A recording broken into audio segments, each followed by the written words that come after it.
I'm gonna be talking about my experience with ayahuasca. I know you see me on the video. Is it recording? I'm not gonna get too into what ayahuasca is, but if you want to like click off and go find out, then you can do that. It's just a plant medicine that's been used for hundreds, thousands of years, for many reasons. What is ayahuasca? Let's get the proper definition here. Traditionally used for religious and spiritual purposes by specific populations, it has become popular worldwide among those who seek a way to open their minds, heal from past traumas, or simply experience an ayahuasca journey. Now we got that out of the way. Probably still asking where, what, who, when, how, why, what's going on. I'm gonna get into that. Just wait. But my best friend Caleb was visiting me out here in Hawaii, where I have been living for the last 2 years. Yeah, he visited me for a month, and then we went to this farm out here near Diamond Head. Was it near Diamond Head? No, near Cocoa Head. Then we met this beautiful couple who were 2 shamans who introduced us to... They told us about the ayahuasca ceremony that they were gonna have, and I think like 2 weeks after we met. We were thinking about it at first, and we wanted more information.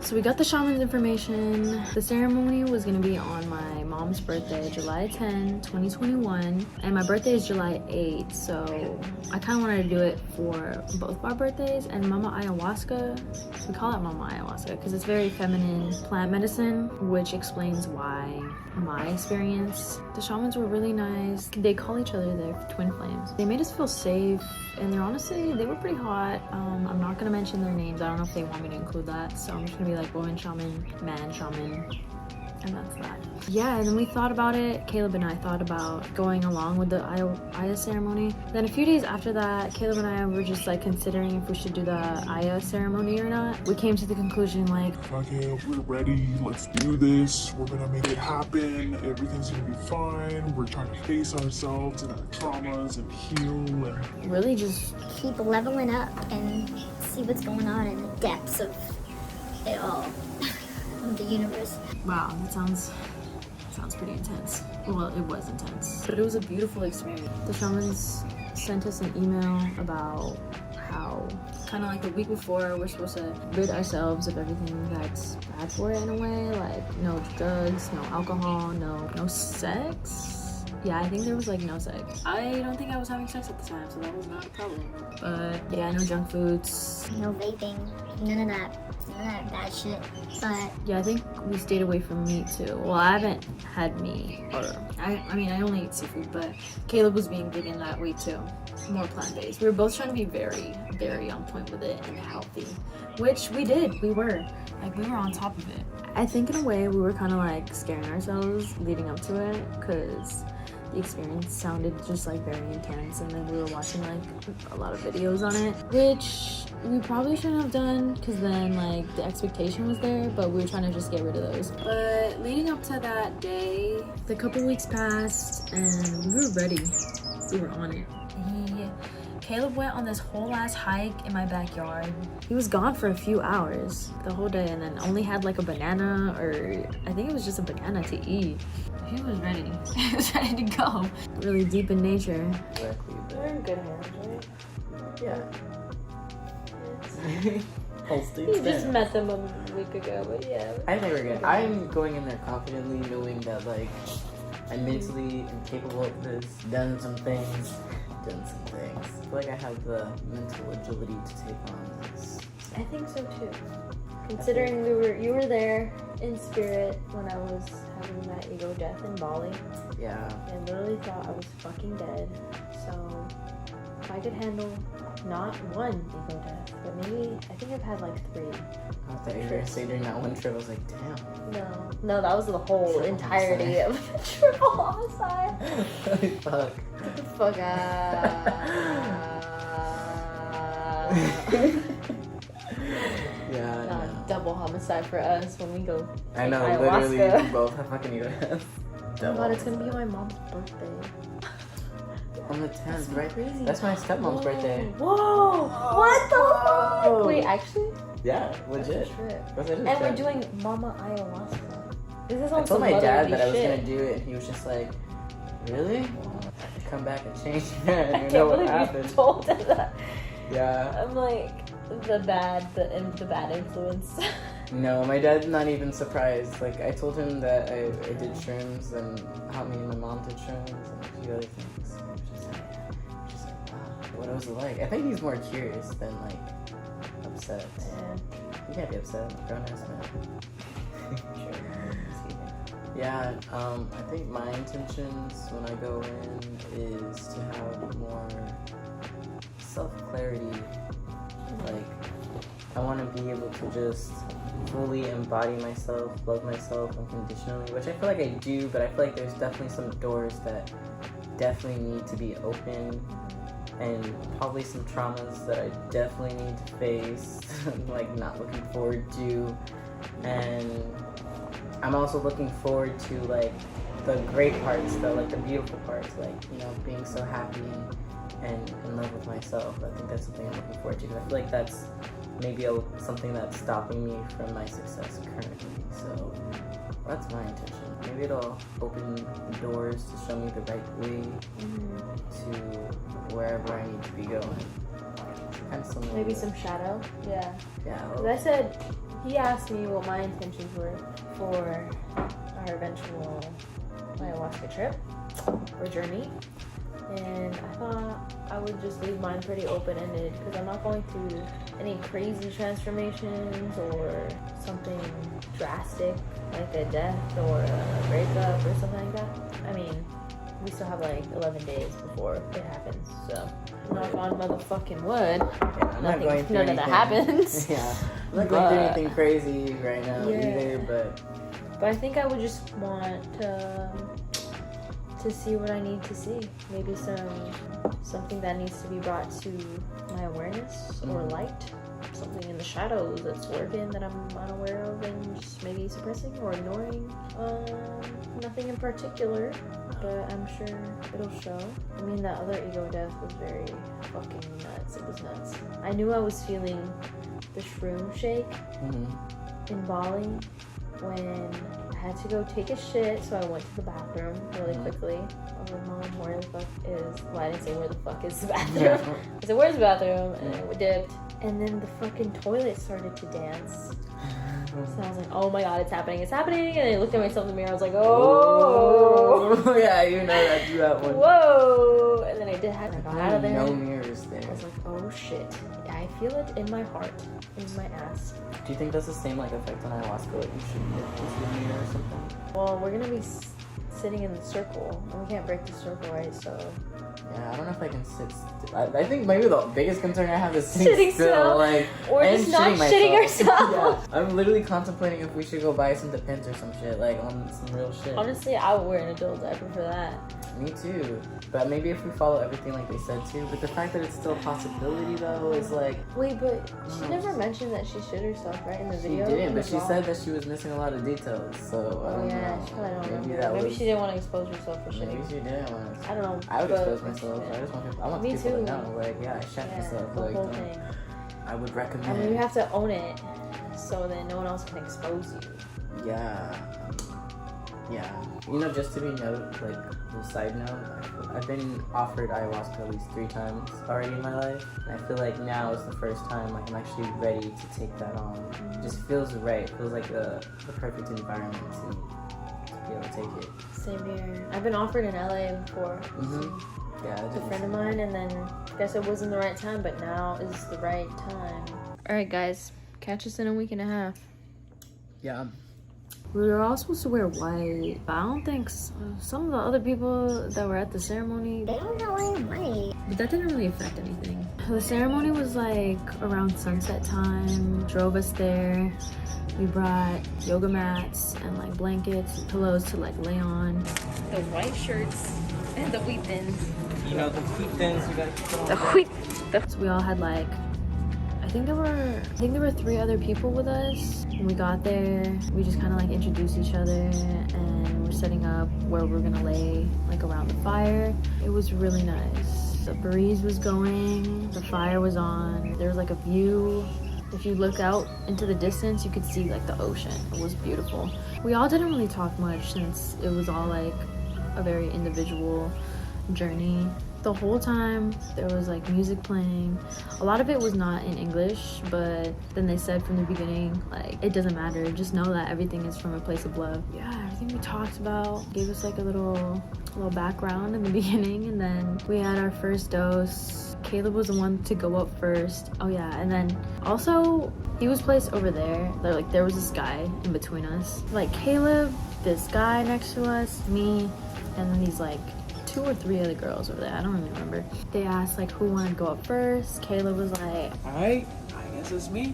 Let's get it over with. So yeah, he walked up. He was the first one to drink it. I think it was someone else and then it was me. I kept my phone off of me in my bag, but I did keep my Apple Watch because I wanted to keep track of the time, but I wasn't like on it.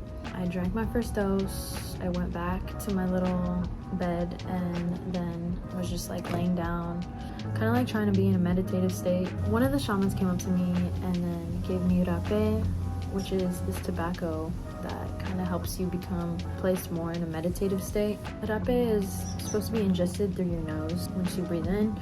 It's in there. Then I kind of just lay back down and waited. And then one of the shamans asked me if I was ready for my second dose, and I was like, yeah, why not? You know, like I was not feeling it. What was going through my mind was like all these expectations of what it was gonna feel like. I hate to say it, but the Simpsons movie kept popping up in my head about when the lady was like showing him which direction to go, but right before that he went on the ayahuasca journey. Yeah, that was playing. Just a bunch of things were playing in my mind. It like would not shut up, even though I was trying to like just wait and see. Oh yeah, and my intentions before that, I didn't have any intentions for the journey that I was gonna be on. I was just gonna be like, take me, show me what I need to see. I'm just here for the ride. Honestly, I wasn't going through anything major in my life. I wasn't even in a relationship. I think I was just chilling in my life in a really good headspace, so I was even more ready for it. Third dose came around, and that's when Shit went down. cause Holy fuck. that shit hit me like a bag of fucking bricks, going to fucking 140 miles an hour on the fucking freeway. God damn. Mind you, the whole day too, I was not scared. Like, I knew I was ready for it and welcoming it. I know that I was in control and that anything I saw was gonna come from a place of love. So, which is what happened, honestly. When I knew I started to feel Mama Aya, there was just so many fractals. Everything I saw was just, there was like a million of it. So many fractals, so many mandalas, so much going on. Everything was just turning into each other. When I was laying down, there was this palm tree above me, or some kind of tree just flowing in the wind. When it was hitting and my journey was starting, it was just, there were like a million of them. It would wave and there would be like, you know when you're drunk and you just see like kind of 10 of 3 of everything, kind of just like everything kind of being slow. It was like that, but on crack, but not on crack. That sounds very like bad, but it wasn't bad. It really just felt like a hug from the universe. After the first bit of it being like very overwhelming, I was trying to like hold these things in my mind that I was seeing, because everything was just happening so fast. There was these fairy lights that were hanging and they were going crazy. Honestly, It was amazing. and looking at the fire, Oh my gosh. it was a lot. I didn't know if I should open my eyes or like close them, because if I close them, they're still there. Just so much going on. Past all that though, I'm over here laying down, everybody's laying down, and then I feel like something's coming up in my body, but I felt like super lethargic, like I couldn't move. Everything was just happening internally in my mind. But then I got the urge to move and get up after hearing the guy next to me. He was like sobbing, Very intensely. and I already know Caleb from across him was thinking the same thing I was thinking. I was like, Oh my gosh, this man is fighting demons right now. and then he threw up, which triggered me to throw up, but it's called purging. They call it purging, and it's like a release of everything. It's kind of like negative that you're holding in. It didn't even feel like throwing up, because when I did it, it was not that, it's not like something that I didn't want to do. It was just something that it was flowing out of me, you know what I mean? So then I like turned over, I was like this and like throwing up, and I was about to like bop my head down, but thank goodness the woman shaman was right there, and I felt like this hand on my forehead holding me up because I was just so lethargic. I didn't know I was gonna feel like that, but happened, and she gave me some tissue. I wiped myself, and then I lay back down, and wow. At one point, I kind of felt the guy who was sobbing next to me, because with my experience, my great-grandma, I saw her and we were just hanging out like we would before, except it was different. Like we weren't even saying anything, but like I felt her presence, and I felt like the presence of all my ancestors, and I felt the presence of all my ancestors, Oh my god, I can't fucking talk. and I felt the presence of all my ancestors before me. It was kind of like that episode of Avatar, The Last Airbender, when all the avatars are just like lined up. That's literally how I felt. A literal hug from the universe. And before that though, the shamans did tell us to bring anything that'll help us ground ourselves, or even like crystals. So I brought like a few crystals, 2 of which like my friends have given me, and then a journal if you just want to like keep track of anything. So I brought my journal. I wrote the time of when I started, and then a couple hours later, it was already a year ago, so don't come at me. All right, I'm gonna pull it up on the screen. But 7:40 civil twilight. That's probably why my favorite part of the day is civil twilight now, because on my Apple Watch it says civil twilight right after the sun goes down, and it's so nice because it's like purplish, and then it's like the day is done but also not done. I said that third dose really came at me like a bag of bricks. I'm out here like riding in the dark, like it's hella dark. The only light I had was those fairy lights and the fire in the distance. It was not close at all. So just don't shit on me for my handwriting, please. The beauty, Inang. Inang is my great-grandma. Inang is my great-grandma. She used to live with us in our house. She used to live with us in the house that I grew up in with my grandma, grandpa, aunts, uncle, my mom, and like hella dogs. I think she passed away when I was in high school. I still see her, I feel her, and all this that came before me, connected, loved by all. I don't just see the mass, but all of it. Literally writing in the dark. I had to write that. I was like, what even is life? What is life right now? What is life every day? Every second, every moment. All right, next page. Home is right here within. I remember now, the stars, those that came before me, back home. Never forget where you came from. So that was one of the lessons that I had, is just to never forget where you came from and where you come from. Definitely made me place a lot of value of home and my family. I also wrote pale blue dot, and then the fuck? I drew a pretty good circle for it being in the dark, I'm not gonna lie. Oh yeah, and the fucking crystal, one of the crystals that I had was like the sphere quartz, I think, and it felt like I had the whole world in my hands. So that's part of why I drew that, to remember that I have the power. I kind of like have the whole world in my hands, you know? But then that led me into writing pale blue dot, which is this like the concept and this thing that Carl Sagan talked about. Carl Sagan is this astronomer, talks about how everyone you know and love is from this pale blue dot. So I'm gonna just include the clip. He really had a big influence on me, like that impacted me so much when I saw that. I was like younger too and going through the motions of life, just depression, anxiety. I think I first heard about pale blue dot in this movie called Men, Women, and Children. Highly recommend. I even got a movie poster on it. I really liked it.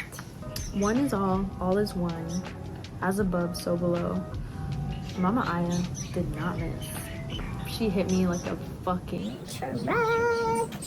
Going 147 on the freeway. In the best way possible. I also write more poetry, speak with intention, and slow down. Slow down is always going to be a common theme, especially in this day and age of just Grind, hustle, go, go, go, live, fast, fast, fast. But slowing down, speaking with intention, and just doing things that are passionate or that bring passion, like poetry, it really just brings you back down to earth, grounds you, and keeps you on the right path. Because when you're just all the time, it's easy to just lose track of what's really important and what you value in the world. So I did purge. I like threw up. I did cry. I had to get some tissue. I was just like bawling, but I wasn't really even moving because I was so lethargic. I just felt like an immense amount of love and happiness, especially when I was with my great grandma holding that fucking crystal. Like my life depended on it. The whole time I had to pee, but I couldn't bring myself to move or want to move. But towards the end, when I was ready, everyone was kind of like coming back down to earth, and they were giving us, I think they were giving us some oatmeal to eat, yeah, which I also threw up again.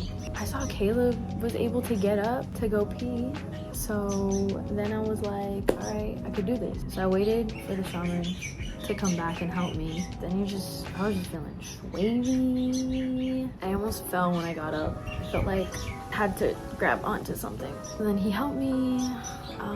There's like an outdoor toilet kind of vibe, like a few steps away. Not a few. That makes it sound like all the shit and piss was just like right next to me, but it wasn't. And I almost fucking fell over trying to bend down. But it was like the longest pee of my life. It felt so fucking good. I was holding it in the whole entire time. At one point I thought I was gonna pee myself, which I also thought I was gonna pee myself on acid before, so maybe it's just the thing with psychedelics and hallucinogens. But he helped me back to my little bed. I think everyone was just packing up, getting ready to go sleep inside or sleep outside by the fire. So yeah, music was still playing, fire was still going. There were 2 women sleeping by the fire with me and Caleb. Then Caleb and I posted up with when Caleb and I were set up in our little area to sleep by the fire, we were like texting each other about our experiences, trying not to laugh and wake up the other 2 women. And then I was fucking starving because I threw everything up, purged all that bullshit out. I think he brought some wheat thins. Tomato basil, the best one. You know the vibes.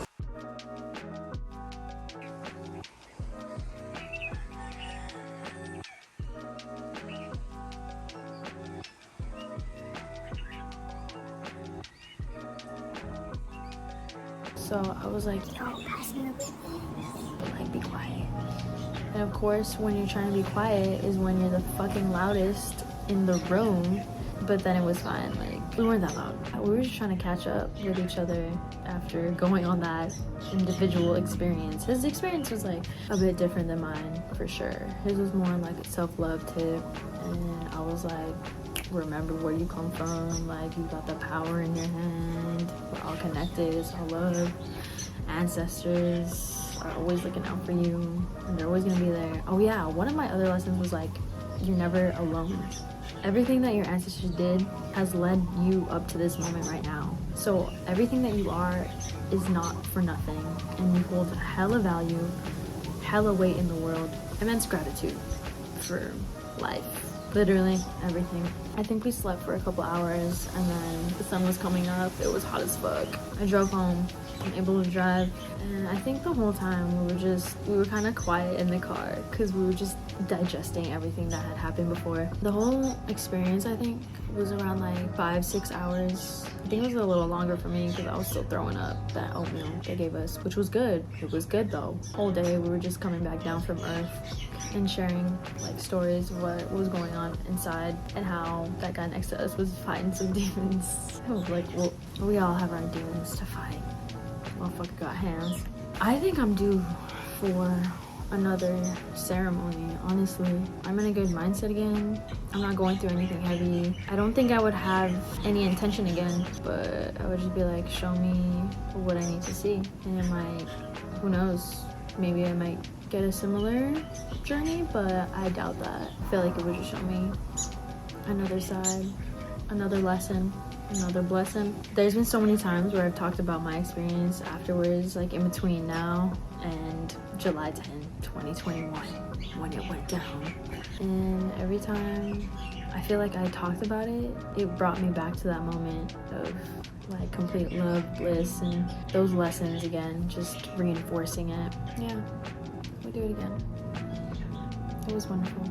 I could see why other people would think it is scary, because it is overwhelming. Facing your shit is overwhelming, and if you're avoiding your shit, then it's gonna be even more overwhelming. So face your shit. Easier said than done though. Alright, it's not easy.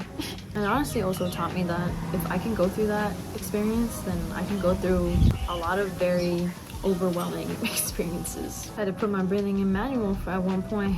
So I was like, yo, shit. But it's not like the feeling you get when you're like on edibles and you're like bracing for your life. At least not with me. I don't know. I can't speak for everyone. There were many times where Caleb and I also talked about our experience after that, which I will include here. I'm not telling anyone to do ayahuasca, but if it were an option again, I would do it. And I would want to experience it with the people that I love, even though everyone is like on their own separate journey while it's happening. Oh my god, I forgot.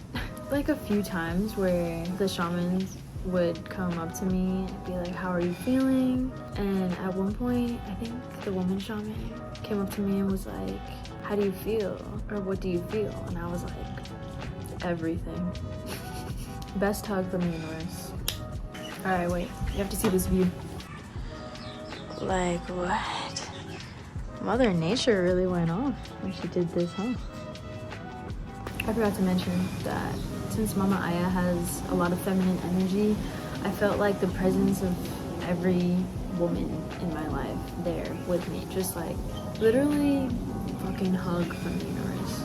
Their presence was just the most grounding thing ever. Like all my friends, all my girlfriends, all my girlfriends, all my grandma, my mom, my aunts. It was fucking beautiful.